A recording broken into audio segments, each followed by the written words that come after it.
We're about to begin this week's Parsha and the new Sefer in the Torah, Vayikra. It's actually my Bar Mitzvah Parsha. And Jews around the world are going to turn to this and turn off a little bit because of the archaic, out-of-time sense of animal sacrifice. What is this? How does this belong in Judaism? How does this strange thing of slaughtering animals seem to be part of our practice of religion? It's something that those would argue should be rightfully relegated to the past. What sense of spiritual meaning might this hold for contemporary Jews? And this is obviously something that has jogged the imaginations of Jewish thinkers from time immemorial. And one machlok in particular is one that we should turn our attention to. It's the machlokit of Rambam and the Ramban on the meaning of sacrifices. The Rambam, Maimonides, in his guide famously wrote that the point of sacrifices was because it is impossible, varei efshar, for people to go from one extreme to the other, and to say, we used to do things one way, especially in the theological, spiritual realm, and now we do it a different.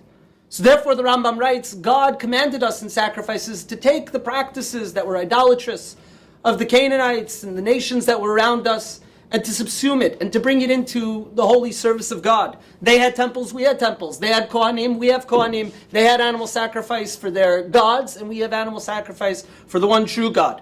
And in this way, we sublimate this previously idolatrous practice into something that is holy and filled with Kedusha. On the other hand, the Ramban writes that these words are divrei hevel v'havai, and yirapu shever gadol.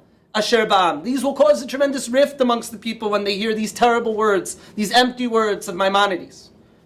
The Ramban says for his part that sacrifices are inherently holy. They don't exist to serve some merely utilitarian purpose to wean us off of idolatrous practices, but rather sacrifices in and of themselves contain a tremendous amount of divine mystery and holiness.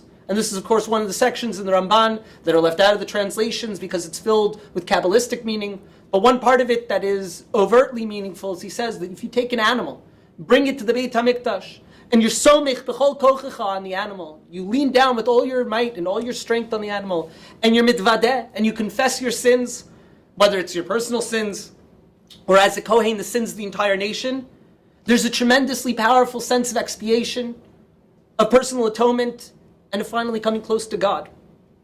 This is what the sacrifice represents. Anybody that's been around a slaughtering of an animal or anything close to it can recognize that there is a life that is being taken here in the utmost in respect and in koved rosh, and avoiding all levity needs to be had when a life is being taken from you. This is something that needs to be done with the utmost of kavanah, and the poskim have discussed the kavanah of shochtim when they make their brachot al mitzvah shchita. So when we do the shchita in the Beit HaMikdash, in fact, this is something that is inherently holy. This is something that contains inherent divine meaning. And it's difficult for us to understand because, unfortunately, we haven't had a Beit HaMikdash for very long, and this hasn't been a part of Judaism.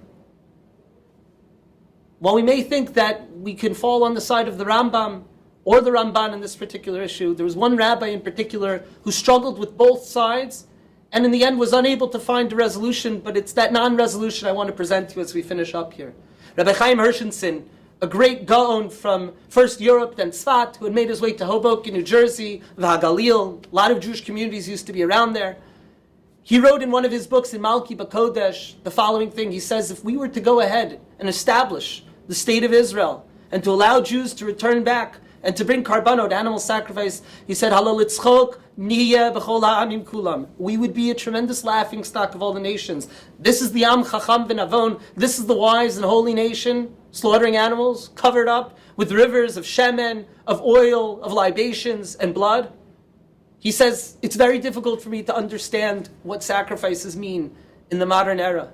It's very difficult for us to understand what sacrifices might mean in the modern era and how this possibly could bring us close to God, how this could possibly be something that has inherent holiness. Nevertheless, Rav Hershenson astutely points out that by only one mitzvah in the Torah are we going to say, in addition to Yishereach Nichoach Lashem, that is a pleasing and pleasant fragrance to God, as the Ramban writes, that it is also l'ratzon.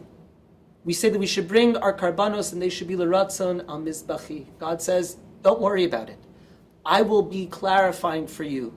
When you bring karbanos, I will explain and I will express in the moment of the sacrifice that this does truly have inherent religious and spiritual meaning, no matter how difficult it might be for you. And we hope, as we daven every day, that very, very quickly we should see that our karbanos should be l'ratzon hamizbechi, on God's altar, and God should clarify for us all of our religious and spiritual difficulties, especially in the tchum of karbanos and the service in the temple. Shabbos.